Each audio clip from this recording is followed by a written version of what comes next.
Coucou, c'est Victor. On est en pleine campagne d'appel aux dons pour le podcast. C'est un moment crucial parce que si cette campagne est un succès, le podcast est garanti de pouvoir exister ces prochaines années. On a presque atteint le premier palier qui est le minimum vital pour produire le podcast dans de bonnes conditions. Il suffit que quelques personnes en plus s'abonnent sur les plateformes de financement pour faire un petit don chaque mois et comme un poisson dans l'eau, sera sûr de pouvoir continuer.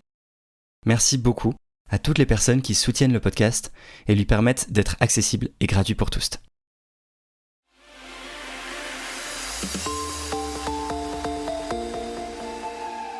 Mais qu'est-ce que vous avez besoin d'aller faire des analogies avec la violence raciste qui continue d'exister en fait. Donc ça continue d'exister. Et peut-être que d'ailleurs ça traduit un manque de confiance chez les antispécistes. Typiquement, moi, très petite, j'ai entendu parler de ma mère et des mères immigrées comme étant des lapines. Et ça renvoyait à l'idée que ces femmes-là, ces mères-là faisaient trop d'enfants en fait. Elles faisaient trop d'enfants et comme les animaux. Si on a été associé à certains animaux, c'est pas par antispécisme, c'est par racisme. Épisode 23, deuxième partie.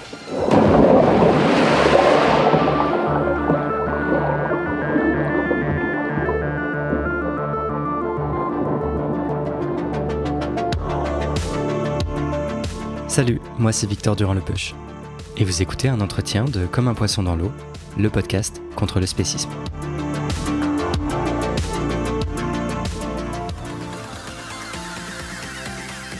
On continue l'entretien avec Fatima Wassak.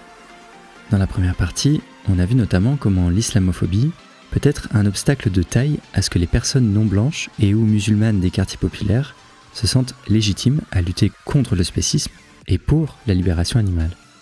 Dans cet épisode, on soulève des questions qui découlent de cela mais qui ne sont pas forcément très confortables. Notamment, l'antispécisme est-il un mouvement de blancs ? Quelles sont les erreurs et les maladresses que nous commettons vis-à-vis de la question du racisme qui peuvent malheureusement alimenter la défiance à l'égard de l'antispécisme ? Ces questions, Fatima Wassak les a aussi soulevées vis-à-vis du mouvement écologiste et elle livre dans l'épisode le récit et les réflexions stratégiques issues d'expériences concrètes, de construction commune.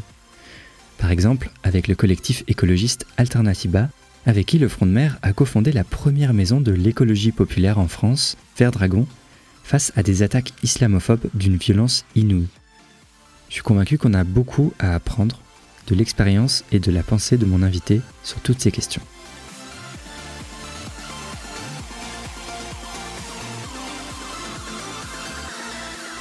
Je pense que, en tout cas, c'est une des entrées qui peut être intéressante d'aller explorer, d'aller chercher, d'aller mobiliser. Et ça peut vraiment aboutir à, j'espère, à faire que la question de la libération animale se pose, y compris là, y compris dans les quartiers populaires, y compris dans ce qu'on peut appeler la communauté musulmane, y compris chez les personnes non blanches, qui souvent voient cette question d'un très très mauvais œil. Voilà, le terme antispéciste par exemple, même la notion de cause animale est souvent perçue d'un mauvais œil, mais comme en réalité la question féministe, enfin, ces questions-là qui sont tellement chargées politiquement, historiquement, qui ont souvent été instrumentalisées à des fins racistes en fait et islamophobes. Donc ça c'est la réalité, hein. C'est-à-dire que on voit chaque année à l'occasion des fêtes religieuses musulmanes, à l'occasion de l'Aïd, des sacrifices musulmans, religieux. On voit des organisations qui se prétendent antispécistes, qui prétendent défendre les animaux, la cause animale. On les voit tenir des propos racistes, islamophobes, stigmatisants pour les musulmans, les musulmanes. Donc ça n'engage pas forcément à la discussion et à l'intérêt pour cette cause-là.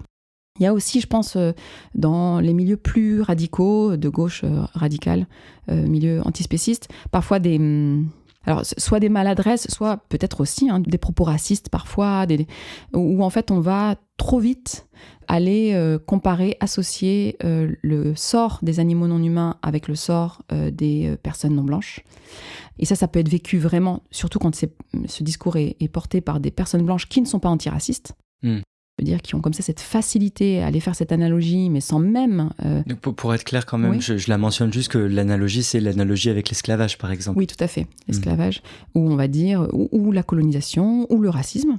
J'ai déjà entendu, mais voilà. Alors, ah oui, spécisme, racisme, même combat, c'est ça ? Même combat en disant, et en faisant d'ailleurs comme si le racisme était réglé. Je veux dire, c'est bon, il n'y a plus de racisme et on va faire comme les antiracistes et on va mener le même combat. Oui, quand on entend par exemple des discours de même que historiquement on a eu à lutter contre le racisme et ce qui a permis la fin de l'esclavage, il faut faire la même chose aujourd'hui pour les autres animaux. Mais en fait, c'est sous-entendre presque ou laisser entendre que le racisme c'est un problème qui est réglé, qui serait réglé alors qu'il ne l'est pas. Oui, j'ai entendu même pire que ça, on entend même pire que ça, c'est l'interpellation qui est faite à des personnes qui ne sont pas convaincues par l'antispécisme, où on va dire, est-ce que vous imaginez faire ce que vous faites aux animaux non humains à des personnes noires ou des personnes non blanches. Voilà. Mettez-vous en situation. Alors, imaginez que des personnes non blanches, on les attache, on les tient en laisse, etc. Imaginez, est-ce que vous l'accepteriez ? Non. Et donc, voyez bien que c'est la même chose. Voilà.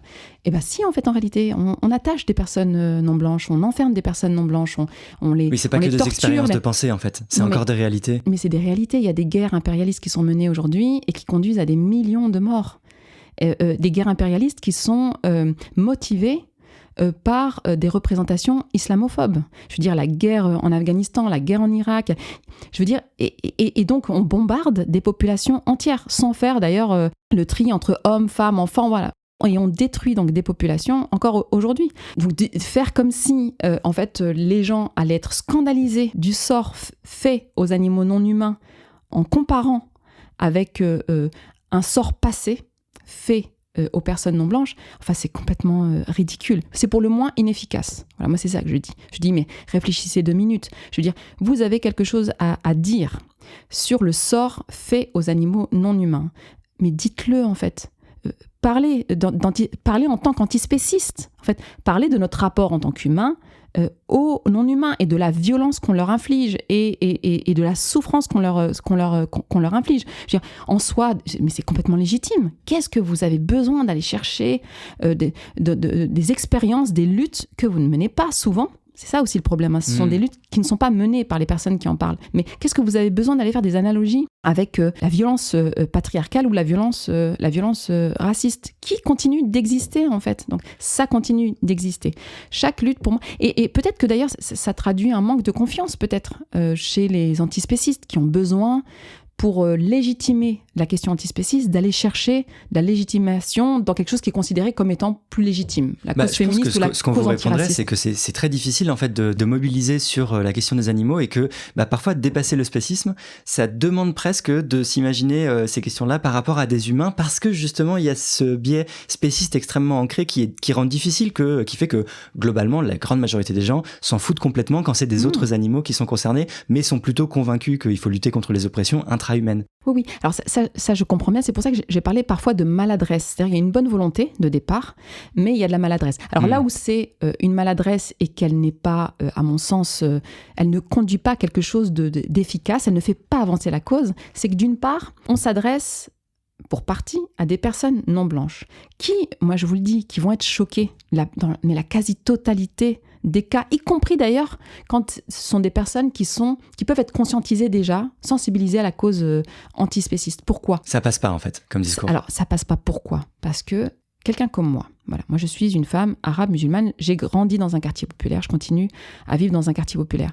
Depuis mon plus jeune âge, j'ai été associée, mes parents ont été associés, mon entourage a été associé à certains animaux. Et si on a été associé à certains animaux, c'est pas par antispécisme, c'est par racisme. Par exemple, typiquement, moi, très petite, j'ai entendu parler de ma mère et des mères immigrées qui venaient d'Afrique comme étant des lapines. Elles faisaient trop d'enfants. Voilà, moi j'ai 7 frères et sœurs et à l'époque, quand à l'école on devait, mais dès le CP en fait, on devait renseigner, vous savez, les fiches de renseignement pour dire combien on a de frères et sœurs, etc. Il n'y avait pas assez de place pour mettre les noms en fait des frères et sœurs. Et alors tu te dis, mais d'une année sur l'autre, pourquoi vous n'ajoutez pas de place quoi ? Enfin, il y a un moment donné, vous vous rendez compte que voilà, il y a plus d'enfants dans ces familles-là.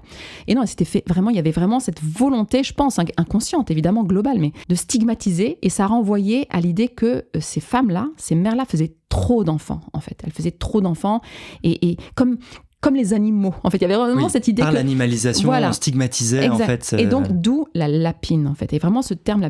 Et ça, vous voyez, ce sont des traumatismes, en fait, qui sont profonds. Je vous dis, c'est depuis le plus jeune âge, depuis la maternelle. Donc, nous, on grandit avec ça, avec le fait que, surtout, on ne doit pas accepter, en fait, d'être associé à ces animaux-là. Et donc, il y a eu, pour grandir, en fait, et pour sauver notre dignité humaine, une mise à distance avec ces animaux. Il y a vraiment eu un travail presque une lutte, en fait, pour dire, attention, nous ne sommes pas ça. Nous ne sommes pas des animaux, des lapines, nous ne sommes pas des serpents, nous ne sommes pas des loups, nous ne sommes pas tous ces animaux auxquels nous sommes associés. Et donc, quand on voit arriver des personnes qui peuvent, oui, être de bonne volonté, qui peuvent être sincères, qui viennent et qui disent, en fait, vous et les lapines, c'est la même chose. Vous et les serpents, c'est la même chose. Vous et les rats, c'est la même chose. Enfin, je veux dire, non, ce n'est pas entendable, parce que vous touchez là à des traumatismes, vous touchez là à des choses, en fait, qui ont besoin d'être posées sur la table, discutées. Déjà, dans quelle mesure on accepte, en fait, d'être associés, nous, personnes non blanches, aux animaux non humains ou à tel ou tel animal, déjà. Je veux dire, il faut écouter aussi 2 minutes les personnes non blanches, comment elles se présentent, comment elles se représentent, comment elles se définissent, et avec qui, en fait, elles veulent être associées. Donc déjà, il y a déjà ce travail d'écoute qui n'est pas fait. Je veux dire, le champ antispéciste, le milieu antispéciste n'écoute pas ça, d'une part ces traumatismes et cette manière de se définir et de définir les autres. Ça, c'est une chose. Mais alors du coup, comme les personnes non blanches ne se reconnaissent pas, et même sont choquées. Moi, j'ai déjà, il y a pas très longtemps d'ailleurs, à l'occasion d'une conférence antispéciste, il y a des personnes dans la salle qui ont dit avoir eu des hauts-le-cœur en entendant en fait une analogie faite entre le sort des humains non blancs et des animaux non humains. Voilà, il y a eu une analogie comme ça sur les luttes, et qui partait vraiment de l'idée qu'il fallait une alliance des luttes, etc. Ça partait encore une fois d'une bonne volonté en fait. Mais voilà, ce sont des personnes non blanches, toutes non blanches, qui nous ont dit mais c'est pas possible en fait, moi je peux pas accepter ça quoi. Alors que ce sont des personnes, alors il y en a une notamment qui m'a dit alors moi je suis une femme arabe, musulmane et végane, et donc on a affaire là normalement en fait à la bonne cliente quoi. Bon public, oui. Le bon public quoi. Et elle a dit non, je peux pas accepter en fait comme ça, venu comme ça, comme un cheveu sur la soupe, c'est l'expression qu'elle avait utilisée, ce n'est pas entendable. Mais du coup on a affaire aux seules personnes qui vont pouvoir recevoir cette analogie, cette comparaison sans en être choquées. En fait, ce sont les personnes blanches. Et donc, en fait, on va reproduire la blanchité du champ antispéciste. Les seules personnes... Donc, même les véganes racisés ne reçoivent pas bien ce discours-là. Donc, en fait... oui. D'une part, c'est dommage, en fait, de chasser comme ça du champ antispéciste, du camp antispéciste, cette partie de la population. Je veux dire, c'est quand même... c'est des gens qui pourraient rejoindre notre front commun. Mais ça renforce, du coup, en fait, quelque chose qui est problématique, qui est que le champ antispéciste, il est quand même très, très, très blanc. Alors, comme tous les champs politiques et militants en France, en réalité, je veux dire, il n'y a pas de scoop particulier sur le champ antispéciste. Mais je veux dire, voilà, c'est un espace qui est très blanc. Mais en fait, il est de fait renforcé parce que les personnes blanches qui voient comparer comme ça des personnes non blanches avec des animaux non humains, oui, elles n'ont pas subi ce traumatisme-là. Et ça renvoie aussi à leur capacité, à leur habitude aussi, de se mettre au-dessus de la mêlée. Je veux dire, voilà, on est blanc, on n'a jamais été sous-humanisé. Et donc, voilà, ça permet de penser l'espèce comme on pense la race, en fait. Comme une abstraction qui ne concerne pas complètement, parce que sur les 2 plans, on est dominant, en fait. Voilà, absolument. Comme une abstraction, mais aussi comme 2 catégories qui sont en dessous, et vis-à-vis desquelles il s'agit d'être plus empathique, plus conciliant, qu'il s'agit d'aider aussi. Parce que alors c'est ça aussi, les animaux non humains, il faut les aider, il faut les protéger, de fait. Il faut mener la lutte pour... en fait, ces individus-là. De la même manière, ça renvoie aussi à des habitudes en fait qu'on a apprises vis-à-vis en fait des personnes non blanches, qu'il s'agit d'aider, qu'il s'agit de protéger. On a par exemple en France cette organisation qui s'appelle SOS Racisme et qui est née de la confiscation des revendications égalitaires, antiracistes des populations non blanches à l'occasion de la marche pour l'égalité de 83. D'ailleurs, on fête cette année les 40 ans de cette marche. Tout de suite après, donc cette marche glorieuse, c'est des dizaines de milliers de personnes, tout de suite après est née cette organisation qui s'appelle SOS Racisme, où on disait « touche pas mon pote ». Et donc, ce sont des personnes blanches qui disent, voilà, je protège en fait ces personnes, les Noirs, les Arabes, les immigrés, les personnes migrantes qui vivent en France, voilà. Et donc, je confisque d'une certaine manière son pouvoir politique, le pouvoir de se battre, de mener la lutte, etc. Tout en se donnant bonne conscience et de façon Absolument, un peu paternaliste. Absolument. Et donc, voilà, du coup, il y a cette facilité, en fait, cette habitude prise quand on parle de cette sous-catégorie, donc que sont les personnes non blanches, et quand on parle en fait des animaux en fait qu'on doit protéger, au nom desquels en fait on doit parler. Et donc voilà. Et donc ça donne un truc qui est complètement puant en fait, et donc qui n'est pas audible quoi. Je veux dire, ce n'est pas possible. J'ai tout de même voulu demander à Fatima Wassak s'il n'y a pas au moins certains contextes où il serait légitime de soulever cette question de la comparaison entre racisme et spécisme, notamment lorsqu'il y a un lien objectif et identifiable entre ces deux discriminations. Par exemple, quand les personnes racisées sont déshumanisées en étant comparées avec et rapprochées d'autres animaux. Par exemple, dans ce communiqué du syndicat de police Alliance du 30 juin 2023, dans le contexte des révoltes suite au meurtre de Naël, abattu par un policier à bout portant. Ce communiqué donc appelant, je cite, au combat contre ces nuisibles. Je pense aussi au fait que Fatima Wassak elle-même a été récemment traitée dans une boucle Telegram d'extrême droite, je cite, et pardon pour la violence de ses propos, de grosse cafarde bougnouli qui passe son temps à défendre des cafards marrons. Dans quel contexte donc, et sous quelle forme est-il possible de parler de ces rapprochements ? Alors moi, par exemple, il m'arrive, alors pas d'associer, de dénoncer le sort réservé aux personnes non blanches et aux animaux quand l'association est faite par les pouvoirs publics. Et donc je dis non, l'association est faite, il faut la dénoncer. Donc voilà, c'est pas nous qui faisons l'association. Pour le reste, je veux dire, des arguments, il y en a en fait. C'est tellement monstrueux. Et puis alors, je sais que vous le faites beaucoup ici dans ce podcast, mais parler de souffrance animale, de sentience, il y a tellement à faire en fait, il y a tellement à informer, il y a tellement à diffuser en fait ces idées-là qui sont riches, qui sont nouvelles, qui sont très belles, qui peuvent être très poétiques. Il y a tellement de matière en fait, voilà, qu'il n'y a pas besoin. En attendant, encore une fois, laissons le temps en fait aux personnes, notamment aux personnes racisées, d'entrer dans la danse en fait et de dire ce qu'elles ont à dire, et on tâtonnera en fait. Mais encore une fois, ça ne sera pas perdu. C'est-à-dire qu'on n'aura pas perdu des gens en route, oui, soit par maladresse, soit par par propos qui sont ambigus, voire même parfois racistes ou islamophobes. Voilà. Et ça, j'ai bon espoir. Alors déjà sur les élevages industriels, franchement, j'ai bon espoir parce que vraiment, je rencontre de plus en plus de personnes, y compris dans les quartiers populaires, en fait, qui s'étonnent que ça existe toujours, en fait. Non, mais vraiment... Oui, qu'ils le voient comme quelque chose d'absurde qui ne devrait pas exister. Et qui l'affrontent. C'est-à-dire que là où, il y a quelques années, je ne sais pas ce que vous en pensez, mais vraiment, on avait quand même beaucoup à faire des personnes qui regardaient ailleurs, quoi. C'est vraiment... on ne peut pas... Voilà, il y a un mal, il y a quelque chose qui ne va pas et tout, mais vraiment on regarde sur les côtés, quoi. Là, de plus en plus, je vois que, en fait, aussi certainement parce que des organisations politiques, des partis politiques tapent du poing sur la table et ont un propos explicite, en fait, sur ce qui se passe dans les élevages industriels. C'est tout le travail aussi fait par L214, c'est le travail auquel vous contribuez ici. Je pense que de plus en plus, en fait, on n'a pas d'autre choix que de se confronter un petit peu. Et donc, donc j'ai bon espoir que ce soit vraiment, au moins sur cette question-là, c'est pas la moindre, qu'on puisse avancer et que du coup la cause antispéciste puisse avancer.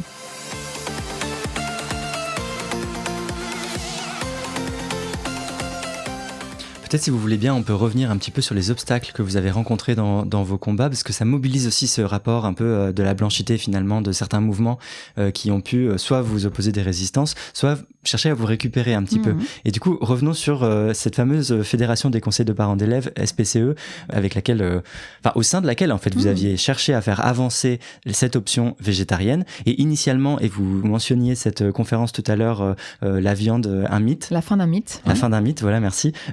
Elle a été refusée, il me semble, par la FCPE initialement, alors qu'elle a été acceptée pour d'autres quelques années après, c'est ça ? Ah oui, alors ça c'est tous les processus de récupération des luttes menées par les personnes racisées et par les quartiers populaires dès lors qu'on n'a pas réussi à les diaboliser et à les invisibiliser. C'est-à-dire que c'est ça. Il y a plusieurs processus. Alors d'abord, on essaye d'invisibiliser, ça n'existe pas. Voilà. Moi, par exemple, quand j'ai parlé d'alternatives végétariennes à la directrice de l'école de ma fille. Elle m'a dit « Ah bon, vous êtes bien la seule à poser cette question-là, vous êtes bien la seule. » Bon, étant donné la sociologie de l'école, non, je n'étais pas la seule. Donc, mais bon, au début, on essaie vraiment de mettre sous le tapis. Voilà, ça n'existe pas. Bon, ce que vous racontez, bon, c'est votre délire en fait. Vous êtes parano, vous exagérez, vous êtes inventé un problème, mais ce problème n'est pas un problème justement. C'est un caprice. Donc d'abord, on essaie d'invisibiliser, ensuite on essaie de stigmatiser. Donc là, c'est le processus dont je parlais tout à l'heure. C'est en fait cette revendication n'est pas une revendication écologiste, ce n'est évidemment pas une revendication antispéciste, c'est communautariste, c'est islamiste, le halal en sous-main, c'est le halal, c'est la charia, c'est Daesh, c'est ça qu'on m'a dit. Moi à l'époque en réunion, on me disait mais en fait ce qu'elle raconte c'est Daesh quoi. Il ne faut pas se cacher derrière son petit doigt. Il y a une personne qui avait utilisé cette expression. Il ne faut pas se cacher derrière son petit doigt. Et donc voilà, donc ensuite on essaie de diaboliser. Et quand vraiment on n'a pas réussi, parce que il se trouve que nous on a fait le taf, je veux dire on s'est pas laissé écraser, voilà, malgré cette stigmatisation, malgré cette volonté d'invisibiliser, on n'a pas lâché parce que aussi on a une bonne stratégie. Voilà, comme je l'ai dit, on a appelé des camarades de des organisations politiques antispécistes, L214, je l'ai dit, mais aussi Greenpeace, mais aussi AVF, on a essayé. Enfin vraiment, il y a eu vraiment une volonté d'élargir les horizons, encore une fois, de ne pas se laisser couler. Et donc ça a fonctionné. C'est-à-dire qu'il y a de plus en plus de familles qui nous rejoignaient. Nous, je vous disais, L214 par exemple, à leur grand étonnement, il y avait énormément de monde des quartiers. Et c'est quand même rare, sur ces questions-là, de faire venir des gens non militants. D'ailleurs, pas que dans les quartiers populaires, partout en fait. Des personnes non militantes qui viennent le soir, pendant 2 heures, alors qu'il faut s'occuper des enfants, parce que nous, on est Front de Mer, c'est une organisation de parents. Donc, on n'a pas que ça à faire quand on est parents.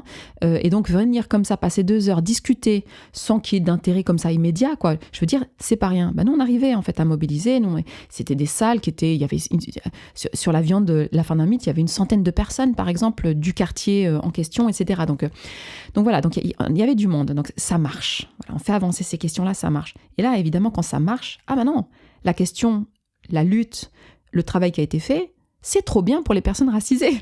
Je veux dire, ce travail-là, cette question-là, qui était comme ça balayée d'un revers de main et qu'on a considéré comme non, c'est un truc de musulmans, d'islamistes, voilà, laïcité oblige, on n'y prête pas attention, parce que c'est ce qu'a dit la FCPE à l'époque, elle l'a dit en réunion. Non, nous, on considère que c'est une question qui est communautariste. Donc on ne vous a pas laissé en fait organiser des conférences au sein de la FCPE sur ça. Alors moi, je vais aller plus. Moi, j'ai même été exclue de la FCPE pour ça. J'ai même été exclue pour ça. Alors, pas que pour ça. Il y avait également des histoires et tout ça c'est lié, des histoires d'agression sexuelle au sein d'une école. Et moi, voilà, j'ai parlé à l'époque de consentement, on est en 2016, c'était avant MeToo. Et de nécessaires réflexions à mener sur ces questions-là, sur les agressions entre enfants, etc. Enfin, voilà, il y avait tout ça. Et là encore, en fait, non, je veux dire, la réaction, c'est très, très dur. Enfin, le champ réactionnaire, c'est très difficile, en fait, sur toutes les questions, égalitaires, progressistes, en fait. Et il n'y a pas de hasard. Mais il y avait, effectivement, cette question d'alternative végétarienne a beaucoup joué sur cette idée que ce parent-là est trop problématique, on le dégage, quoi. Et parce que c'est vrai que je lâchais pas. Par contre, ça, c'est vrai. C'est-à-dire que je tapais du poing sur la table. D'ailleurs, dans les comptes rendus, il y avait Fatima Wassak veut encore parler du halal. Bon, je parlais pas de halal, mais c'était une manière de dire, mais vraiment, elle focalise là-dessus. D'ailleurs, c'est bizarre, elle ne parle que de ça. Oui, je parle que de ça parce qu'en fait, je ne suis pas entendue. Et bon, il se trouve que, comme j'ai dit, j'étais déjà militante, donc évidemment, je sais à quel point, voilà, il faut répéter, il faut revenir, il faut pas lâcher, quoi, malgré la violence de ces réunions. Et donc, oui, quand on voit en fait que cette lutte, en fait, a porté ses fruits, là, tout à coup, on récupère. Et là, la récupération a été spectaculaire. Je veux dire, d'une année où on a dit non, on ne veut pas de ce temps-là, on ne veut pas y participer, on ne veut pas que diffuser l'information au sein du réseau FCPE, on attaque même les parents qui y participent, on vire, on exclut les parents qui sont à la manœuvre. C'était l'année d'après. Alors la même FCPE, 93, donc de Seine-Saint-Denis, Bagnolet, les Lilas en particulier, distribué dans les boîtes aux lettres, mais je vous assure, la même conférence avec le même titre et avec les mêmes intervenants. Les mêmes intervenants, c'est-à-dire qu'ils sont repassés derrière nous. Donc moi, je me souviens, on avait invité Laure Ducos de Greenpeace, on avait invité L214, on avait invité un militant antispéciste, je me souviens plus de son nom, qui était médecin et qui était... Voilà, on avait invité 5 personnes, 5 organisations, et en fait, ils avaient invité les 5 mêmes. Simplement, alors c'est ça qui est intéressant pour aller jusqu'au bout de votre question, ce qui est intéressant, c'est que donc l'intitulé est le même, le format est le même, les enjeux sont les mêmes, les intervenants, intervenantes sont les mêmes, mais alors la FCPE a fait porter ça par une association de parents, mais simplement c'était une association de parents bien sous tout rapport, c'est-à-dire des parents blancs, de classe moyenne, où là tout à coup, oui, la question devenait légitime. C'est-à-dire ils ont blanchi, gentrifié l'organisation en fait et la lutte menée, quoi. Et ça c'est quelque chose de tellement classique. Même si j'avoue qu'à l'époque ça m'avait quand même scandalisé. C'est-à-dire j'ai l'habitude de la récupération et de la gentrification du blanchiment des luttes, mais à ce point quand même, et je vous dis de manière aussi spectaculaire, c'est vrai que c'était assez révoltant, mais on ne s'est pas laissé faire. Voilà, et on l'a dénoncé publiquement, et ça fait partie de notre stratégie. C'est-à-dire, voilà, nous on a toujours travaillé aussi au niveau national, on était très présente sur les réseaux sociaux, on a fait justement des alliances de lutte avec les organisations, par exemple Greenpeace qui a été invité, on les a interpellés, on leur a expliqué, etc., ce qui s'était passé, AVF aussi. Donc voilà, nous-mêmes, on avait notre mot à dire et on ne s'est pas laissé faire, y compris sur la récupération, quoi.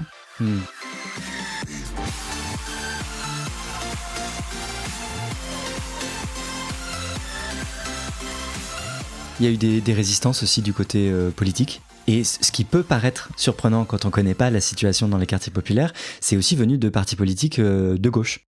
Oui, parce que alors, ce qui se passe en France, dans le champ politique, c'est que la question raciale et le racisme, l'islamophobie en particulier, c'est au-delà du clivage gauche-droite. Et c'est transpartisan, en fait, vraiment. C'est-à-dire qu'il y a un assez large consensus sur l'idée que cette population-là, non blanche, qui vit dans les quartiers populaires et qui appartient à la classe ouvrière, cette population-là doit être dépossédée de son pouvoir politique. Voilà, il y a un petit jeu comme ça auquel s'amusent tous les partis politiques, y compris effectivement les partis de gauche et même de la gauche radicale, pour dire, voilà, si on peut faire sans ces gens-là, on débat entre nous, encore une fois, gens de bonne compagnie, et ben c'est tant mieux. Et alors, cette volonté partagée, cette union sacrée, elle s'opère vraiment dans les détails, quoi. C'est ce que je disais tout à l'heure, hein, même la question de l'alternative végétarienne, où on peut se dire, mais c'est rien du tout. Enfin, je veux dire, c'est le choix, c'est pas...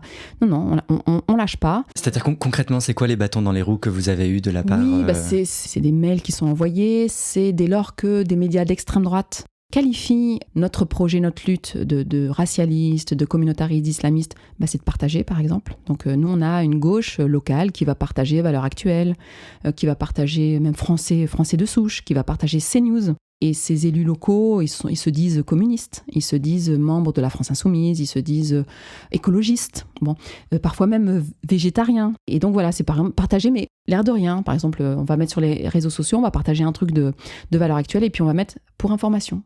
Voilà, pour information, on partage les médias d'extrême droite pour information quand on est communiste ou écologiste. À Bagnolet, pas tous, je suis pas en train de dire tous, mais beaucoup quand même. Habitude a été prise que la population des quartiers populaires n'a pas son mot à dire, en fait. Et on lui prend son pouvoir, on lui confisque ce pouvoir et on se le partage.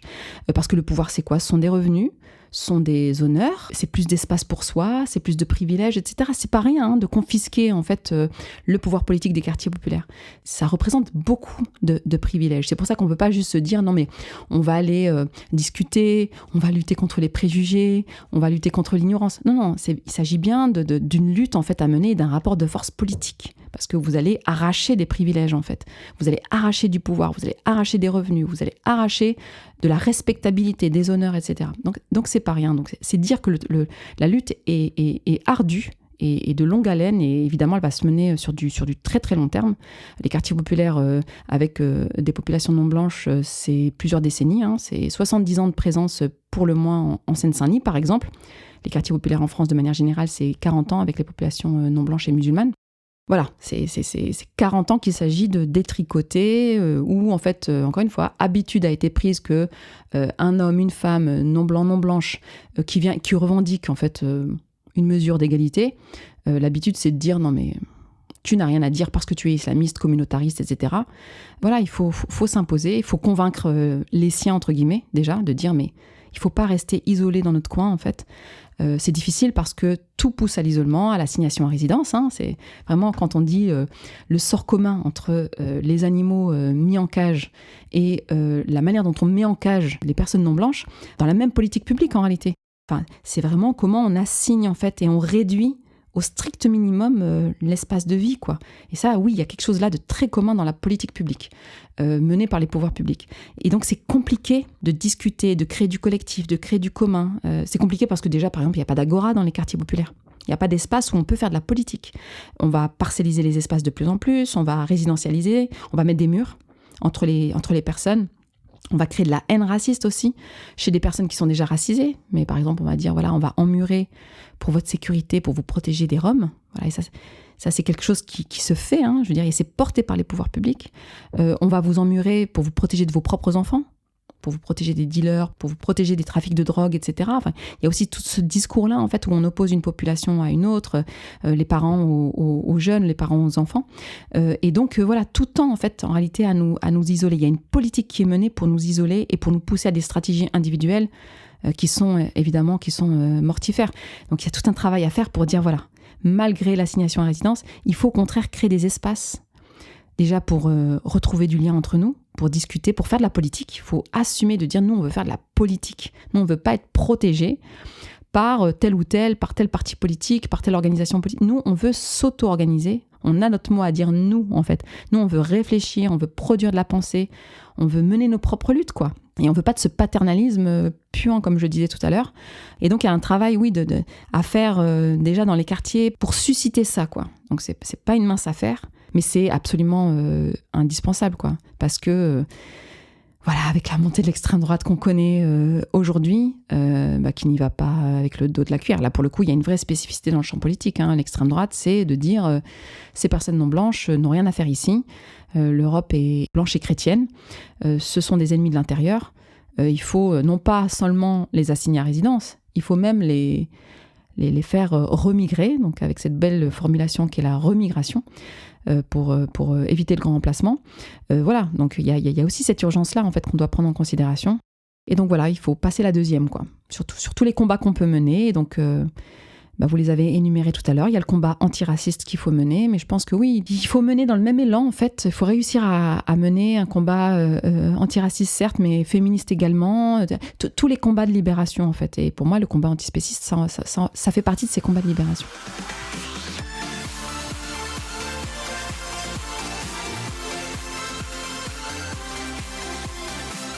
Oui, d'ailleurs, un autre de ces combats sur lesquels vous avez été particulièrement active, c'est l'écologie.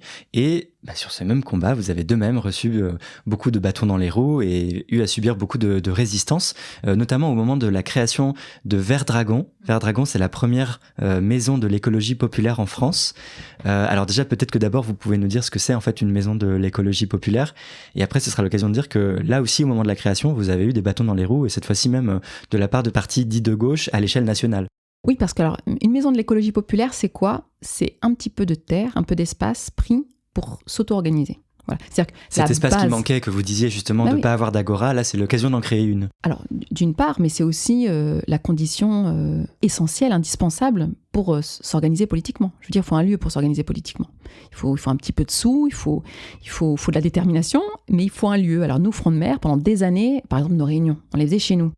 Dans des appartements exigus, dans les HLM, et on a des enfants. Voilà, Front de Mer, on a des enfants. Et donc les enfants, on savait pas quoi en faire, et du coup on a remarqué qu'on les mettait beaucoup sur les tablettes, sur les écrans, etc. Donc on n'en pouvait plus d'être chez nous comme ça, à essayer de se dépatouiller comme ça pour organiser des petites choses.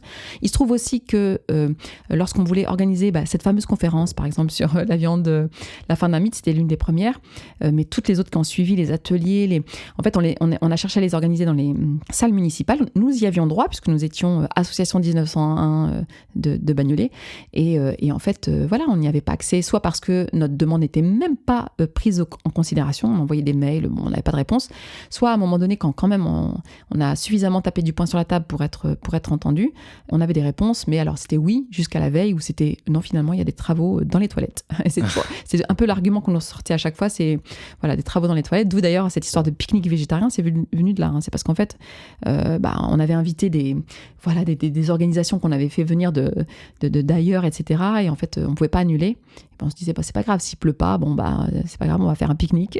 Autant faire végétarien. Et c'est comme ça que ça a commencé. Mais ce que je veux dire, c'est que oui, il y avait pour le Front de Mer, en fait, en tant qu'organisation politique, la nécessité d'avoir un espace où on pouvait mettre en œuvre notre projet politique tout simplement, quoi. Alors il y avait en plus, ça c'est ce que j'essaie d'expliquer dans Pour une écologie pirate, une singularité qui est liée au désancrage en fait que l'on subit, c'est-à-dire que on nous répète que cette terre n'est pas la nôtre, que nous ne sommes pas ici chez nous, que nous ne sommes pas sur cette terre légitime. Il y a cette idée que la terre, pour la travailler, oui, et on sait à quel point ce qu'on appelle les saisonniers agricoles, à quel point beaucoup sont racisés, sont des personnes non blanches qu'on fait circuler comme ça entre l'Afrique et l'Europe, l'Espagne, l'Italie, la France, 3-4 mois, bim, tu retournes de l'autre côté de la Méditerranée, tu reviens, on les fait circuler comme ça, ces gens-là, donc pour travailler la terre, donc la travailler, oui, la posséder, ou y être légitime, non. Et ça, vraiment, c'est quelque chose qu'on a pu expérimenter en tant que militante, mais qu'on expérimente en réalité en tant que simplement personne non blanche. On l'a vu, ce processus de désancrage, je le disais tout à l'heure, à l'occasion des campagnes électorales, où il y a quand même une grande partie du champ politique qui répète à quel point nous ne sommes pas ici chez nous, qu'on n'a rien à faire ici dans cette Europe blanche et chrétienne, qu'il faut qu'on reparte d'où l'on vient. Alors, pour beaucoup d'entre nous, on est né ici sur cette terre-là, mais c'est pas grave. Voilà, il y a la musulmanie, il y a tous ces pays comme ça, un peu imaginaires, vers lesquels on est renvoyé. Et donc, il s'agit aussi, au-delà de la nécessité de s'auto-organiser, et le lieu, l'espace, et c'est une condition, il y a aussi cette volonté de s'ancrer dans le territoire et de dire à nos enfants, cette terre, c'est la vôtre, quoi. On est ici, chez nous. Et donc, oui, il y avait, à un moment donné, l'ambition, j'allais dire la prétention, en fait, d'avoir accès à un lieu. Alors au départ, franchement, c'était 20 mètres carrés. On s'était dit, oui, 20 mètres carrés au moins, comme j'ai dit tout à l'heure, pour avoir un bureau, quoi. Un local, en fait. Un local où on fait nos petites réunions tranquilles, quoi, avec une machine à café, un petit peu de thé, des petits biscuits. Vraiment avec l'idée que, voilà, on va faire comme tout le monde, comme toutes les associations. Nous aussi, on a le droit. Il y a vraiment ce truc de 20 mètres carrés, on a le droit. Et puis ensuite, on a eu 20 mètres carrés au début. Mais en fait, très vite, on s'est habitué, comme quoi, sur les conditions en fait de l'organisation politique. En fait, c'est vrai qu'au fur et à mesure, tu te dis, mais en fait, mes 20 mètres carrés, mais c'est petit, en fait. Il faut plus, parce qu'on est une vraie organisation, on a mené des luttes, et c'est là qu'on a fait la liste de toutes les luttes qu'on avait menées depuis plusieurs années. L'alternative végétarienne BIM, on a gagné. Les ascenseurs en panne, on a gagné. On s'est dit, mais en fait, il y avait une histoire de numérique d'écran, justement, parce que justement, nos enfants surconsomment des écrans, on va lutter contre la surconsommation des écrans, etc. On a mené toute une campagne. Voilà, ça c'est aussi quelque chose qu'on a réussi à faire. Et donc, nous avons le droit, nous avons la légitimité d'avoir accès à plus grand. Et donc, on a cherché. Il se trouve que, parallèlement, on a mené avec Alternatiba tout un projet, alors qu'on pourrait qualifier d'alliance des luttes, c'est-à-dire l'idée qu'on veut respirer. On veut respirer, on ne veut pas que nos enfants meurent sous le poids de 3 gendarmes, et c'est l'affaire Adama Traoré, qui est mort asphyxié dans le cadre d'une intervention policière, mais c'est aussi le cas à l'époque de l'affaire George Floyd. Et donc il y a ce « on veut respirer » assez classique dans la lutte contre les violences policières, mais en tant que parents, nous ne voulons pas non plus que nos enfants meurent de l'air qu'ils et elles respirent en face de l'échangeur autoroutier. Donc la pollution. Cet air pollué. C'est la question de la pollution atmosphérique, qui est une question plus traditionnelle dans le mouvement écologiste et le mouvement climat. Et donc il s'agissait de relier ces deux questions-là, en fait. C'est de l'alliance des luttes, mais en même temps, c'est pas artificiel, quoi. C'est ça que je veux dire. C'est une réalité. Je veux dire, la mère que je suis, voilà, a ses angoisses concernant ses enfants. La violence policière comme la pollution, les pollutions de manière générale. Et donc, on avait fait un travail là-dessus avec le comité Adama et Alternatiba, et ça a donné des textes, des pétitions, une campagne et une marche, donc à Beaumont-sur-Oise. Et alors, c'est intéressant parce que là, tout à coup, on a eu affaire au mouvement climat des écologistes. Alors, le mouvement climat, c'est ce que je disais tout à l'heure, hein, c'est un peu comme le mouvement antispéciste, où c'est quand même beaucoup de personnes blanches, CSP+, c'est un mouvement qui est très situé sociologiquement, très homogène, on va dire, sociologiquement, et qui est assez centré sur lui-même, quoi, sur ses aspirations, ses enjeux, etc. Et là, en 2020, on a quand même eu ce mouvement, donc du centre, Paris, qui s'est déplacé vers la périphérie, les quartiers populaires de Beaumont-sur-Oise, parce qu'il faut y aller. Là, c'est vraiment la périphérie au sens... cette marche, elle a lieu à l'occasion de l'anniversaire, entre guillemets, de la mort d'Adama Traoré, donc souvent le 18-19 juillet, et comme par hasard, ce jour-là, il y a des travaux, quoi.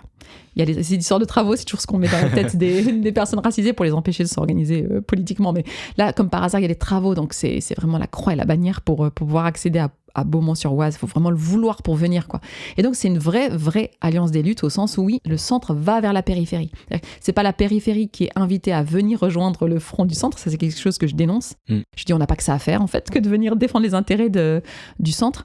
Non, là, on a réussi quand même à faire que, voilà, le centre se décentre. Et donc, viens écouter un peu ce qu'on a à dire du côté de la périphérie, viens écouter un peu ce qu'on a à dire quand nos enfants meurent sous le poids de 3 gendarmes et qu'il y a impunité policière et judiciaire, etc. Donc, c'était vraiment une marche, vraiment, je le dis tranquillement. C'est pas parce que je suis un peu à la manœuvre avec les camarades d'Alternativa et du comité Adama, mais c'était assez incroyable, quoi. Et pour moi, c'est vraiment un tournant. Pour moi, c'est le tournant de l'écologie pirate. Par exemple, si je devais définir à un moment où vraiment ça s'est donné à voir, en fait, ça s'est concrétisé, c'est vraiment la marche à Beaumont-sur-Oise 2020. Donc, Génération Adama, Génération Climat, on veut respirer.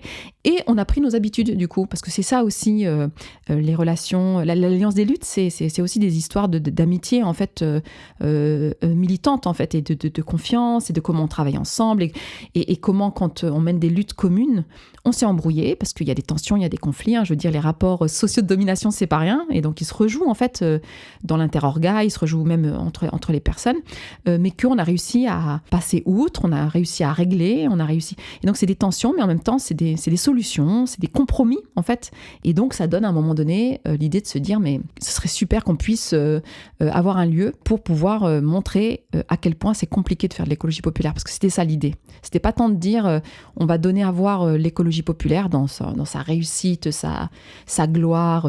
On savait bien que s'il n'y a pas d'écologie populaire aujourd'hui, c'est parce que l'écologie, elle n'est pas populaire, tout simplement, et que s'il y a nécessité d'avoir une maison de l'écologie populaire, c'est parce que tous les autres lieux ne le sont pas populaires, qu'ils sont tous, ça je le dis clairement, tenus, occupés, fréquentés par une classe moyenne supérieure blanche des centres-villes. Je veux dire, il n'y a pas... Alors, pas forcément des centres-villes. Bon, ça, peut-être que sur le côté territoire, c'est pas si généralisant. Mais en tout cas, classe moyenne et classe moyenne supérieure blanche, ça, c'est évident. Et donc, si on en arrive là, si c'est aussi général, c'est pas pour rien. Je veux dire, c'est pas parce qu'on s'est trompé à un moment donné en 2021 ou en 2022. C'est bien que c'est très structurel.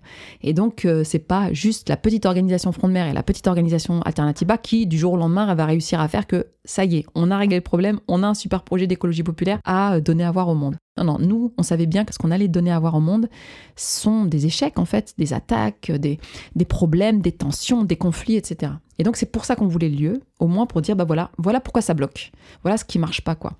Et alors aussi, tactiquement, là, je le dis tranquillement, le Front de Mer seul, donc le Front de Mer, ce sont des personnes non blanches, musulmanes, femmes. Mais ça avait été des hommes, je pense que ça aurait été même pire en réalité, hein. C'est toute la question de l'intersectionnalité.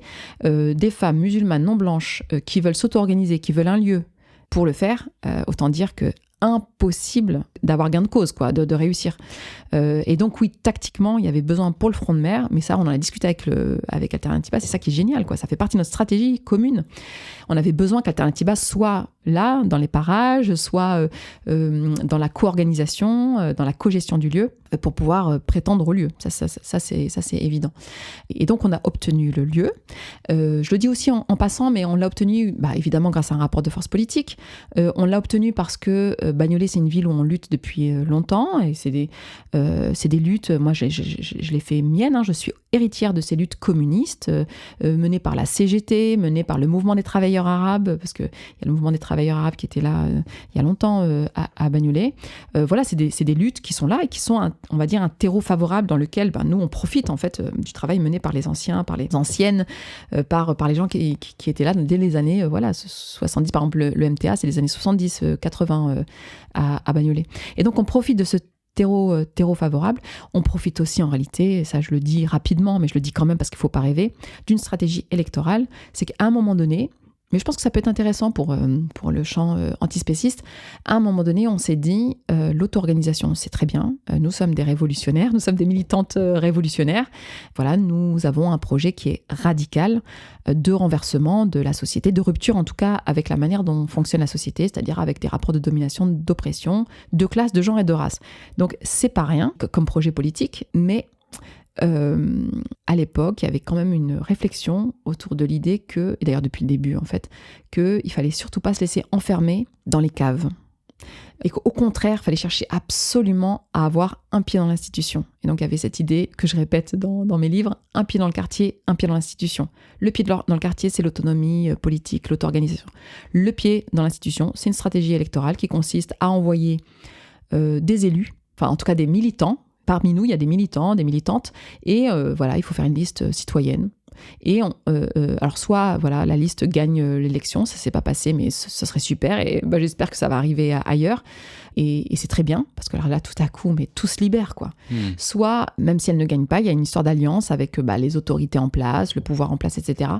Et oui, ça permet d'avoir des élus qui sont adjoints à l'écologie, adjoints jeunesse et sport, adjoints sur les centres de quartier, adjoints sur la restauration scolaire. Tout à coup, l'alternative végétarienne, bim, ça s'est débloqué. Tout à coup, Verdragon, on l'a obtenu, mais on l'a gardé aussi. Parce que alors, tout ce qu'on a dit tout à l'heure sur les attaques subies sur l'alternative végétarienne, mais on a eu fois 1000 sur Verdragon. Là, tout à coup, c'était... Et c'est pour ça que je disais, la terre ici, c'est trop important de dire cet espace-là, cette terre-là, c'est la nôtre, quoi.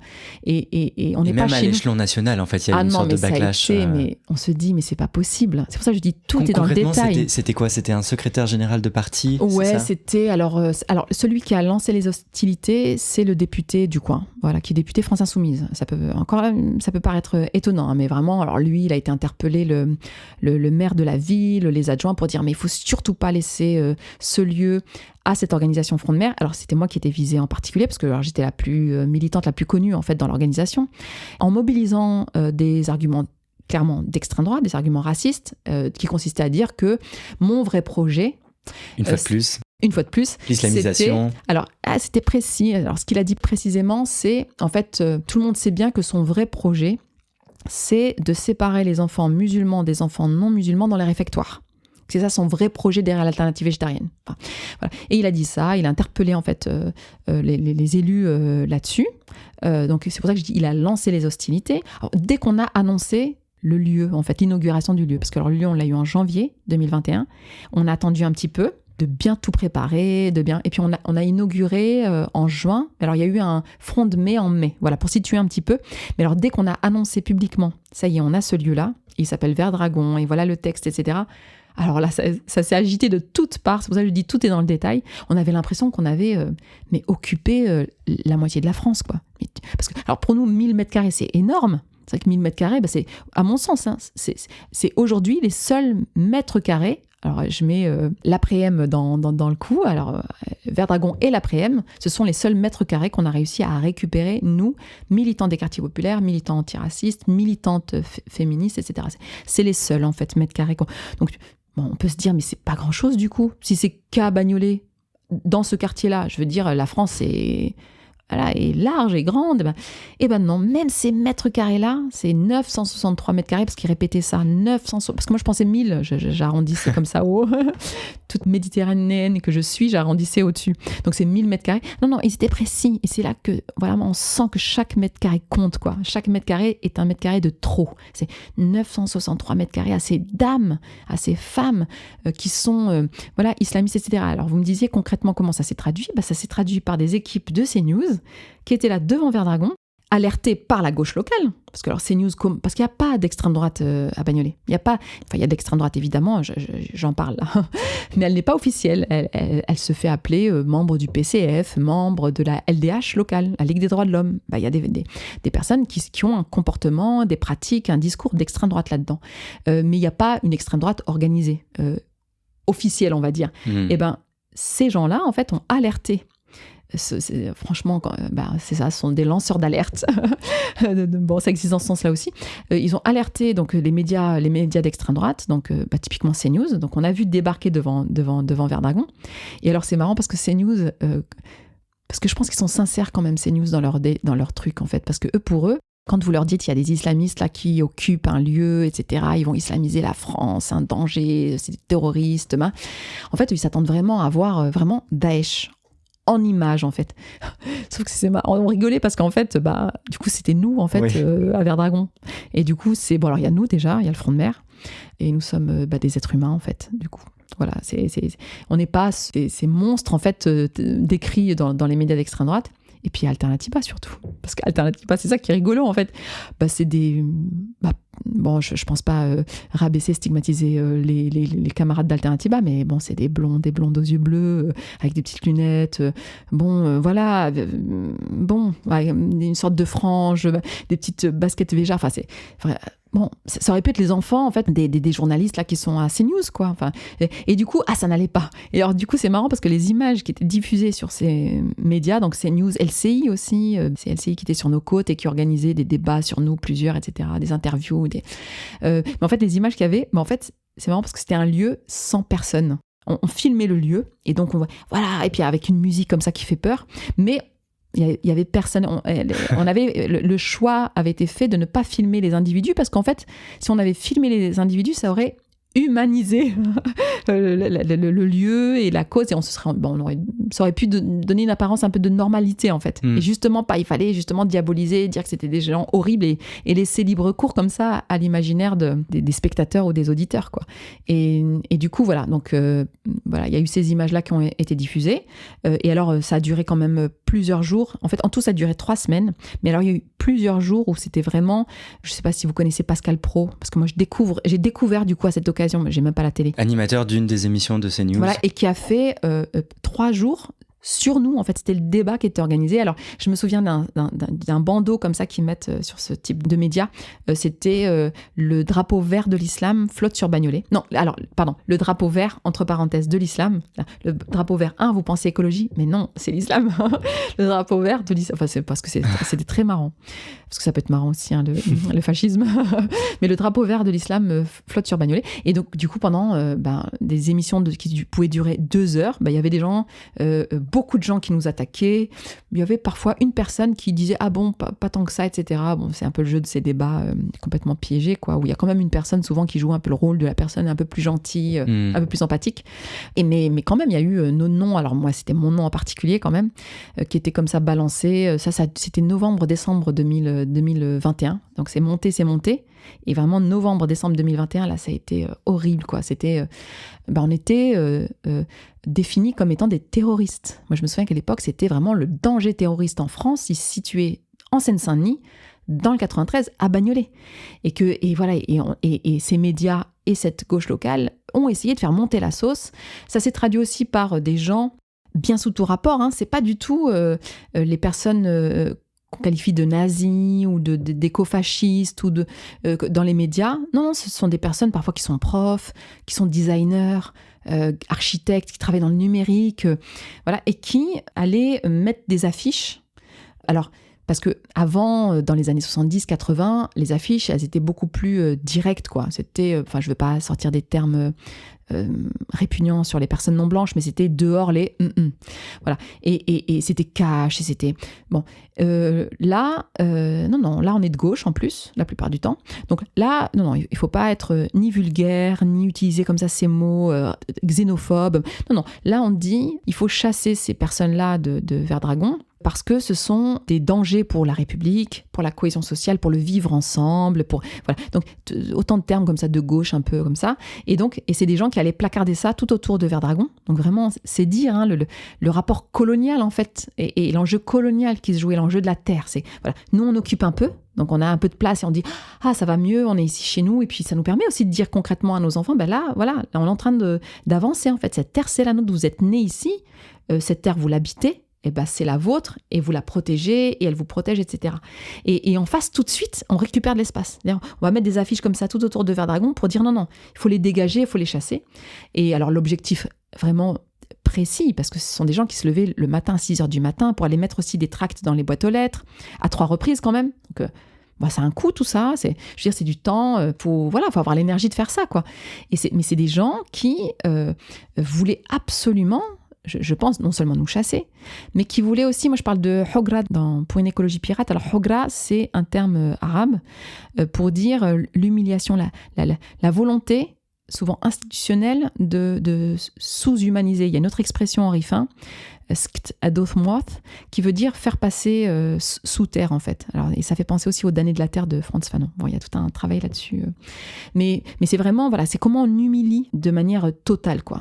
tout le temps, dans tous les espaces sociaux, et comment on rappelle à l'ordre. C'est tu ne partages pas avec nous une égale dignité humaine, tu es en dessous, tu es inférieur, etc.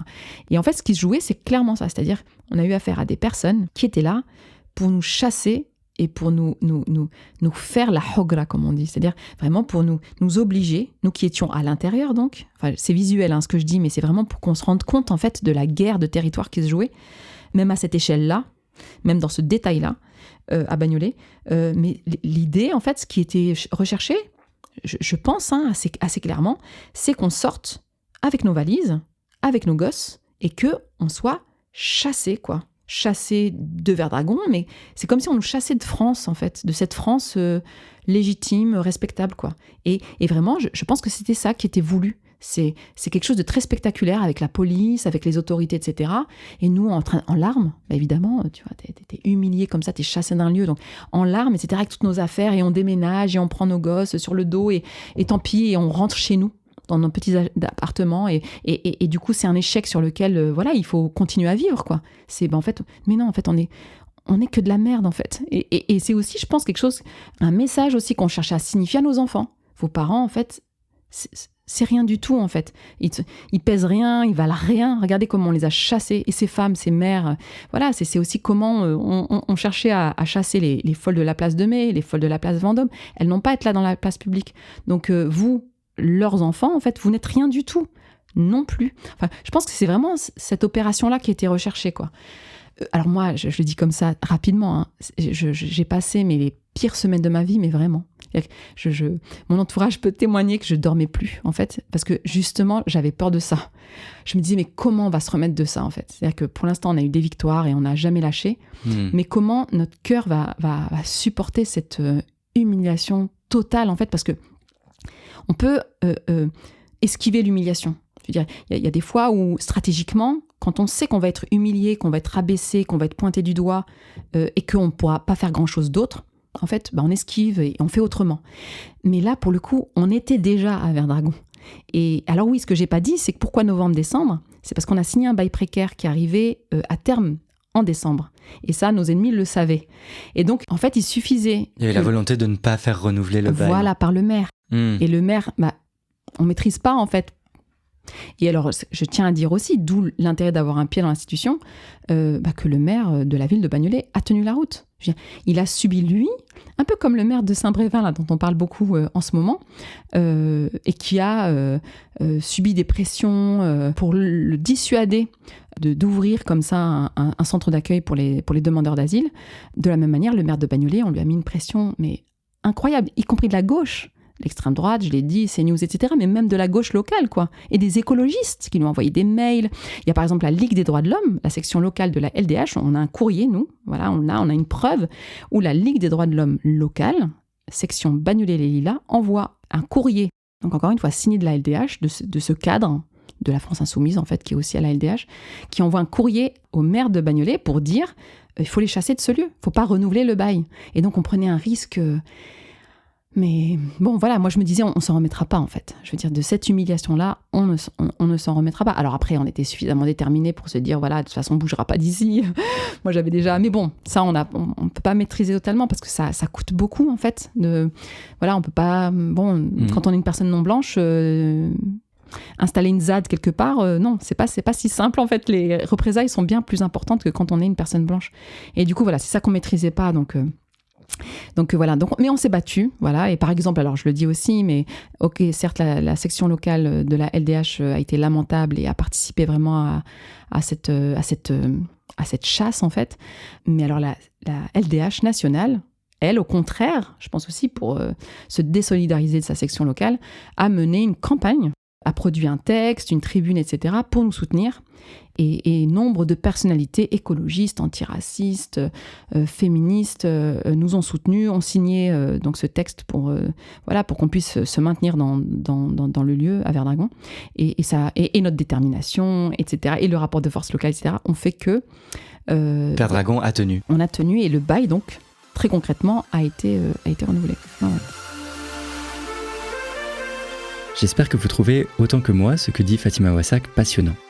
Dans la prochaine et dernière partie de cet entretien, elle invite à refuser de penser l'antispécisme comme un mouvement et une pensée déjà toute faite auquel on viendrait intégrer ou faire participer les personnes des quartiers.